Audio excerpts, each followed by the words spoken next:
Friends, मैं रवि तिगम आपका स्वागत करता हूँ आपके अपने प्यारे चैनल कैरियर मेकर में। भाई यूपी टेट की जो हमारी सीरीज है, हम लोग 2021 का पेपर कर रहे थे, उसका आज थर्ड पार्ट है और इसी पार्ट में इस क्वेश्चन पेपर को खत्म भी कर दूंगा। टाइम को वेस्ट ना करते हुए चलते हैं हमारे क्वेश्चन की तरफ।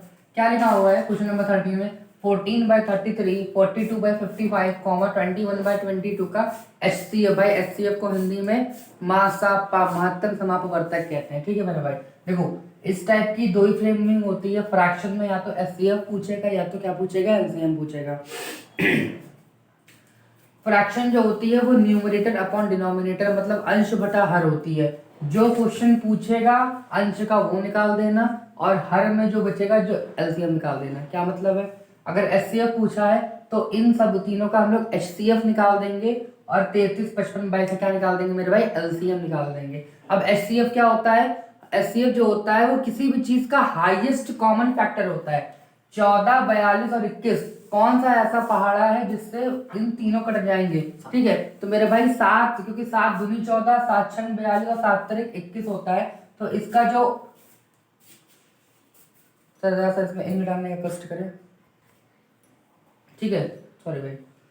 तो इसका जो एचसीएफ हो जाएगा वो 7 हो जाएगा मेरे भाई। उसके बाद 33, 55, 22 का मुझे क्या निकालना है? एलसीएम निकालना है मेरे भाई। लीस्ट कॉमन फैक्टर मतलब ऐसा कौन सा है इनका कॉमन नंबर होगा सबसे छोटा, जिससे ये सारे के सारे हमारे डिविजिबल हो जाए। भाई 33, 55 भाई सारे 11 के मल्टीपल में है, तो ऑप्शन से भी आप एक बार इसको चेक कर सकते हो कि जो हमारा एलसीएम आएगा वो क्या आएगा? 11 के उसमें आएगा। 55 दूना मेरे भाई 110 होता है। ठीक है, 55 दूना 110 होता है। मेरे हिसाब से भाई जो 330 एक ऐसा नंबर है, 55 इंटू 6 टाइम हम लोग कर लें तो 6 पंचतीस 6 पंचतीस 330 मेरे भाई। जो 330 एक ऐसा नंबर है, 55 का तो मल्टीपल है ही है, 33 से तो मैं सीधा सीधा 10 टाइम्स कट जाएगा और 22 से भी कट जाएगा, 22 से कम 22 और 22 पंचे 15 टाइम्स में कट जाएगा मेरे भाई। तो इसका जो लासामा LCM लीस्ट कॉमन फैक्टर हो जाएगा तो क्या हो जाएगा? 330 हो जाएगा मेरे भाई, और यही सवाल का सीधा जवाब हो जाएगा। एक बार फिर से देख लो, जो निकालना होता है तो अंश का हम लोग न्यूमरेटर का वो निकालते हैं और उसके बाद डिनोमिनेटर का एलसीएम निकाल देते हैं। अगर एलसीएम पूछा होता तो न्यूमरेटर का एलसीएम निकालते और नीचे वाले का हम लोग एचसीएफ निकाल देते हैं। चलते हैं हमारे अगले क्वेश्चन की तरफ। देखो मेरे भाई नेक्स्ट क्वेश्चन नंबर 14 इधर है। चलो पहले इसी को देख लो यार। क्या है? यदि किसी वस्तु का जो क्रय मूल्य है, यदि किसी वस्तु का क्रय मूल्य उसके विक्रय मूल्य का 3/2 टाइम्स है तो लाभ तथा हानि का परसेंटेज पूछा है। भाई क्रय मूल्य को इंग्लिश में सीपी कहते हैं और विक्रय मूल्य को एसपी कहते हैं, कॉस्ट प्राइस और सेलिंग प्राइस। ठीक है भाई, ये है सीपी और ये है हमारा एसपी। क्या बोला कि वस्तु का जो क्रय मूल्य है उसके विक्रय मूल्य का 3/2 है। यानी अगर डायरेक्ट लिखने को इसको 3:2 में लिख सकते हैं। कि मुझे नहीं पता, मुझे नहीं आता, तो हम कैसे करेंगे? मान लो कि जो एसपी है वो हमारा 1 होता। ठीक है, वस्तु का जो क्रय मूल्य उसके विक्रय मूल्य का 3/2 है। अगर एसपी हमारी 1 होती तो इसका 3/2 टाइम 3/2 हो जाएगा, तो ये क्या हो जाता? 3/2 हो जाता। लेकिन मुझे इसे अनुपात बदलना है तो ये बटे का 2 है उसे गुणे में चला जाएगा, तो क्या हो जाएगा? ये 3 और 2 के अनुपात में आ जाएगा। कोई सामान 3 रुपए का था, बेचा उसको 2 रुपए में, तो 1 रुपए का नुकसान हो गया। कितने पे नुकसान हुआ? 3 पे। परसेंटेज निकालना 100 पे। 1/3 जो होती है वो 33 सही 1/3% का फ्रैक्शन वैल्यू होती है। अब दोनों ऑप्शन दिए थे, बस क्या लिखा था? एक में इतना के आगे लाभ लिखा है और एक में इतने के आगे हानि लिखा है। खरीदा महंगे में, बेचा सस्ते में, तो हमें क्या हुई? हानि हुई है, लॉस हुआ है। ठीक है मेरे भाई, हम लोग चलते हैं हमारे अगले क्वेश्चन की तरफ।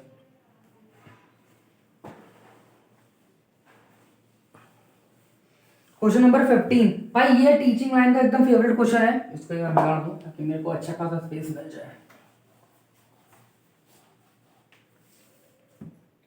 16,075 को किसी संख्या से भाग देने पर भागफल जो है वो 167 तथा शेषफल रिमाइंडर जो है भाई वो 43 प्राप्त होता है। तो भाजक पूछा है। ठीक है भाई, दो कॉमन सेंस वाली बात है कि मान लो हमने x नाम की संख्या है उससे इसको भाग किया 16,075 को।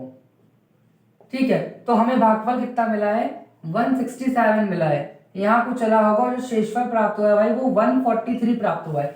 अब कॉमन सी बात है कि अगर भागफल और भाजक को हम लोग मल्टीप्लाई कर दे और शेषफल उसमें जोड़ दे तो इसके बराबर हो जाएगा। समझने के लिए, जैसे 3 से अगर हम लोग 11 को भाग करें तो 3 तिहाई 9 होता है, यहाँ पे क्या बच जाएगा, 2 बच जाएगा। हम लोग इसको मल्टीप्लाई कर 3 तिहाई 9 और 2 जोड़ देंगे तो इसके बराबर हो जाएगा। तो यानी कहने का मतलब ये 167 इंटू एक्स प्लस का 43 ये किसके बराबर है, 16075 के इक्वल है।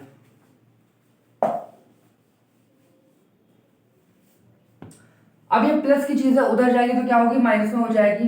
5 में 3 घटाओगे 2, 7 में 4 घटाओगे 3, 0 1 6। ठीक है, अब यहां से हम लोग क्या करेंगे, हम लोग हमारे ऑप्शन की मदद लेंगे मेरे भाई। तो हम लोग को 167 से क्या करना है, डिवाइड करना है 16032 में। 7 के किस टेबल में ऐसा आता है कि यूनिट डिजिट पे 2 है, तो 7 छंग 42 होता है, 7 छंग 42। तो हमारा जो यूनिट डिजिट होगा वो क्या होगा, वो 6 होगा। ऑप्शन 96 94 92 98, तो ऑप्शन नंबर ए हो जाएगा। अगर सब में 6 होता तो लास्ट ऑप्शन है कि भाई डिवाइड करते हैं।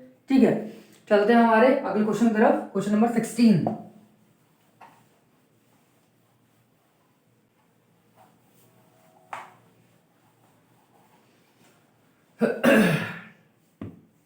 क्वेश्चन नंबर 16 क्या कह रहा है कि 1,21,012 1,21,012 को 12 से भाग देने पर शेषफल कितना प्राप्त होगा। भाई इसको पेन पेंसिल उठानी तो उठा लेना, बाकी ऐसे भी हो जाएगा।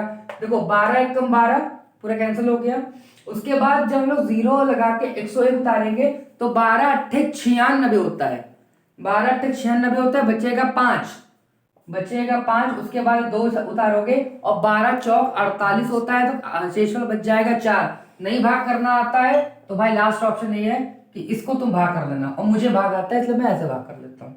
ठीक है, चलते हैं हमारे क्वेश्चन तरफ। देखो मेरे भाई क्वेश्चन नंबर 17 क्या कह रहा है, एक वर्ग मतलब स्क्वायर और क्षेत्रफल का मतलब एरिया। एक वर्ग का क्षेत्रफल जिसकी एक भुजा 8 सेंटीमीटर है, उस आयत का मतलब होता है रेक्टेंगल के क्षेत्रफल के बराबर है, जिसकी लंबाई मतलब लेंथ 16 सेंटीमीटर है। तो चौड़ाई पूछी, वृत्त पूछी। ठीक है मेरे भाई, देखो 2 बातें हमें समझनी पड़ेंगी कि वर्ग के क्षेत्रफल का क्या फॉर्मूला होता है। मुझे पूरी उम्मीद है कि आपको पता होगा। वर्ग का जो क्षेत्रफल होता है वो भाई ए स्क्वायर होता है, मतलब भुजा का स्क्वायर होता है। और आयत हमें वर्ग का की एक भुजा दी हुई है 8 सेंटीमीटर के बराबर, तो वर्ग का जो क्षेत्रफल है मेरे भाई 8 का जो वर्ग होता है वो कितना होता है, 64 होता है। और मैं नहीं कह रहा, क्वेश्चन कह रहा है कि उस आयत के क्षेत्रफल के बराबर है। और आयत का जो क्षेत्रफल होता है मेरे भाई वो 2a + b या फिर l + b होता है। ठीक है, आयत का जो क्षेत्रफल होता है l × b, सॉरी वो उसके पैरामीटर का होता है, आई एम रियली सॉरी। आयत का जो क्षेत्रफल होता है वो l × b होता है। तबियत खराब होने का असर मुझे खुद को महसूस हो रहा है। आयत का जो क्षेत्रफल होता है वो l × b होता है, और इसकी ही वैल्यू क्वेश्चन ने ये हमारे वर्ग के क्षेत्रफल के बराबर है, यानी 64 है। उसके बाद लिखा है कि जिसकी एक लंबाई कितनी है मेरे भाई, 64 दी हुई है। लेंथ जो दी हुई है वो 64 दी है, और क्वेश्चन ने 16 हाँ लंबाई 16 दी हुई है, और ये और 16 चौक 64 होता है। तो मेरे भाई जो चौड़ाई होगी वो कितनी निकल आएगी, 4 सेंटीमीटर के बराबर निकल आएगी। एक बार इसको फिर से सुन लो यार। देखो एक वर्ग का क्षेत्रफल जिसकी एक भुजा 8 सेंटीमीटर है, उस आयत के क्षेत्रफल के बराबर है जिसकी लंबाई 16 सेंटीमीटर है। वर्ग का क्षेत्रफल का फॉर्मूला होता है भुजा स्क्वायर। ठीक है मेरे भाई, उसकी एक भुजा हमें कितनी दी हुई है, 8 सेंटीमीटर के बराबर दी है। तो वर्ग का एरिया मतलब एरिया ऑफ स्क्वायर क्या हो जाएगा, 64 के इक्वल हो जाएगा। और क्वेश्चन ने कहा है कि इसका वर्ग का एरिया और आयत का एरिया आपस में बराबर है, और लंबाई हमें 16 दी है, और इसका फॉर्मूला होता है आयत के क्षेत्रफल का l × b। 16 × b equals to 64 के 16 चौक 64 होता है। तो चौड़ाई कितनी आ जाएगी मेरे भाई, 4 सेंटीमीटर आ जाएगी। हम लोग चलते हैं हमारे अगले क्वेश्चन की तरफ। ठीक है सर, स्क्रीनशॉट ले लीजिए, स्क्रीनशॉट कर ले। अच्छा हाँ भैया, स्क्रीनशॉट आराम से कर लो आप लोग। ठीक है, हम लोग चलते हैं हमारे क्वेश्चन नंबर 18 की तरफ। इस तरह के क्वेश्चंस मेरे भाई पता है, जो हम लोग क्वेश्चन नंबर 18 करने जा रहे हैं, इस तरह के एक्चुअली आपके एग्जाम में 2 क्वेश्चन आए थे। मैंने आपको यहाँ पे मैं एक ही क्वेश्चन सॉल्व करा रहा हूँ, क्योंकि करने का तरीका सीख गए तो फिर 2 आए चाहे 10 आए मैटर नहीं करता है। भाई इस तरह के क्वेश्चंस को करने के लिए सबसे अच्छा तरीका हमारा होता है वो ऑप्शन होता है कि आप ऑप्शन चेक कर लो मेरे भाई, वरना करने के बेसिक तरीके तो बहुत है। यदि दो संख्याओं का अंतर 5 तथा गुणनफल 36 है तो संख्याएं।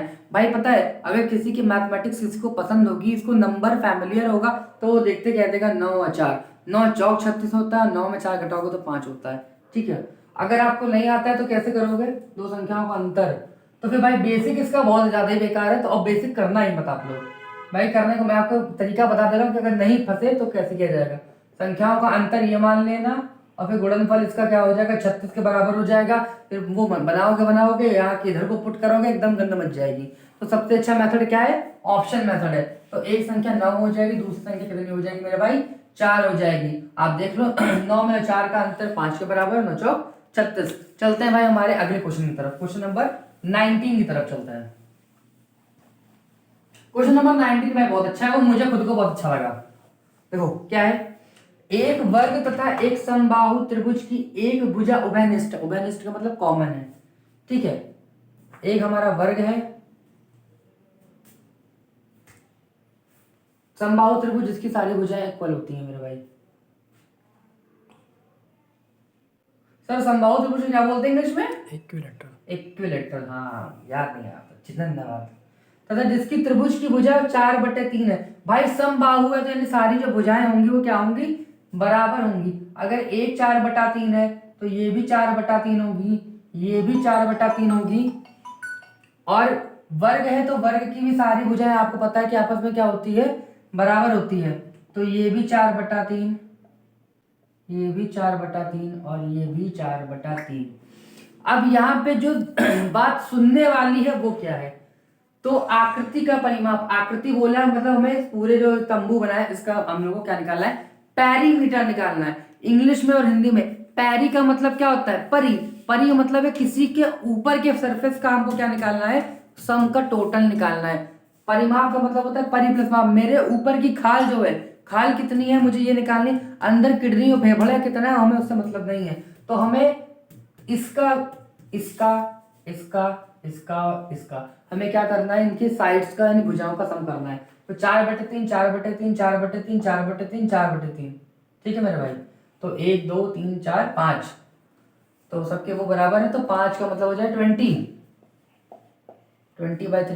हाँ बिल्कुल ठीक, ठीक है मेरे भाई। तो और ये पैरीमीटर है, तो अगर हमारी सेंटीमीटर में दिया होगा तो ये भी मेरे भाई सेंटीमीटर में ही आएगा, क्योंकि पैरीमीटर जो होता है वो साइड्स के सम होता है। ठीक है, हम लोग चलते हैं हमारे अगले क्वेश्चन तरफ। देखो मेरे भाई, इस क्वेश्चन को करने का अपना एक आसान तरीका है, वैसे ही करना है। आरोही क्रम का मतलब होता है छोटे से बड़ा की तरफ, हम लोग यानी असेंडिंग ऑर्डर में चलेंगे। ठीक है, √3 रूट ये थर्ड रूट ऑफ 4 है और उसके बाद फोर्थ रूट ऑफ 5 है। ठीक है मेरे भाई, √3 की पावर यानी ये 1/2 लिखा है, ये 4 की पावर 1/3 लिखा है और ये 5 की पावर 1/4 लिखा है। भाई देखो हमको ना वैल्यूज पता है और ना पता कर भी नहीं पाएंगे, हम खाली इतना पता कर पाएंगे कि 2 3 4 और 2 3 और 4 का जो एलसीएम होता है वो कितना होता है मेरे भाई, 12 होता है। अगर हम इनकी पावर में सबको 12 से मल्टीप्लाई कर दे तो एक देख लो सुनने लायक सबकी पावर आ जाएंगी। तो ये हो जाएगा 12/2 और ये हो जाएगा 12/3, ये हो जाएगा 12/4। 2 से काटोगे 6, 3 से काटोगे 4 और 4 3 12 होता है 3 की पावर 6, 4 की पावर 4 और 5 की पावर 3। इधर से शुरू करते हैं, 5 की पावर 3 क्या होता है, 125 होता है मेरे भाई। 4 की पावर 4 कितना होता है, 256 256 होता है मेरे भाई। अगर आपको मल्टीप्लाई करना नहीं आता है तो आपको लेकिन ये तो पता होगा कि 4 का स्क्वायर 16 और 16 का स्क्वायर 256। फिर भी नहीं आता है तो 4 गुणे 4 गुणे 4 गुणे 4 कर लेना 4 बार। उसके बाद 3 की पावर 6। देखो भाई 3 का जो क्यूब होता है वो होता है 27 और ये उसी के टर्म्स में लिखा हुआ है। अभी आसान भाषा में लोग ये भी कह सकते हैं कि हमको 3 को कितना मल्टीप्लाई करना है, 6 बार मल्टीप्लाई करना है। ठीक है, ये है कितना 27 लिखा हुआ है, और ये है कितना 27 लिखा है, और 27 का स्क्वायर क्या होता है 729 होता है, 729 होता है। अब आरोही पूछा है छोटे से बड़ा तो छोटा, ये बड़ा ये बड़ा। अगर अवरोही पूछा होता, हाँ हमें, लेकिन हमें ऑप्शन इनमें बताना है तो हमें आरोही हमारा 5√3 से आया, यानी सबसे जो छोटी नंबर है वो क्या है, वो ये है। फिर कौन सी है, फिर हमारी ये है, सर गड़बड़ हो रहा है। सॉरी, और उसके बाद सबसे बड़ी वाली कौन सी है, √3 है मेरा भाई। तो ये जो इनका हो जाएगा, क्या कौन सा क्रम हो जाएगा, आरोही क्रम हो जाएगा। ठीक है, तो मेरे भाई देखो, एक क्वेश्चन मैं आप लोग के लिए देके जा रहा हूं, आप मुझे इसका आंसर कमेंट में बताना भाई। देखो मेरे भाई, ठीक है, ये आपके आज का होमवर्क क्वेश्चन है। क्या है, देखो, 20वीं सदी के स्वशिक्षित भारतीय गणितीय प्रतिभावान कौन थे? Option A Sridharacharya, option B Aryabhatta, option C क्या है हरिश्चंद्र, और उसके बाद श्रीनिवास रामानुजन। इसका आंसर भाई आप हमारे कमेंट सेक्शन में दो, और आप कमेंट में करो, मतलब मैं तो कुछ देर बाद या फिर कुछ घंटों बाद इसका सही आंसर कमेंट में पिन करूंगा ही। ठीक है मेरे भाई, तो ये सीरीज कैसी लग रही है यूपी टेट वाली, कमेंट सेक्शन में बताओ। इसका आंसर कमेंट में चाहिए। आगे ये सीरीज कंटिन्यू करे कि ना करे ये बताओ, क्योंकि भाई बहुत ज्यादा ही लिखने वाला काम है, तो इसलिए आपका सपोर्ट चाहिए। और इसको, चैनल को पहली बार शेयर करो, वीडियो को शेयर करो, सब्सक्राइबर जल्दी से जल्दी बढ़वाओ यार, बहुत धीरे बढ़वा रहे हो, बीच में तो रुक ही गए थे, तो ऐसा मत करो भाई, बढ़वाओ। कमेंट करो, लाइक करो, चैनल पे नया हो सब्सक्राइब करो। स्वस्थ रहो, मस्त रहो, जय हिंद।